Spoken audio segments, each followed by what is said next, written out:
mix by Hariom recording studio Ara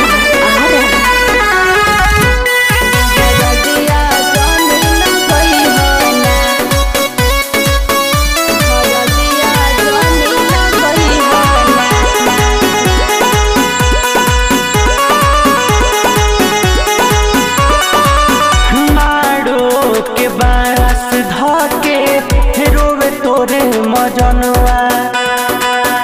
हमके भुला के भइले दोसरा के जनुआ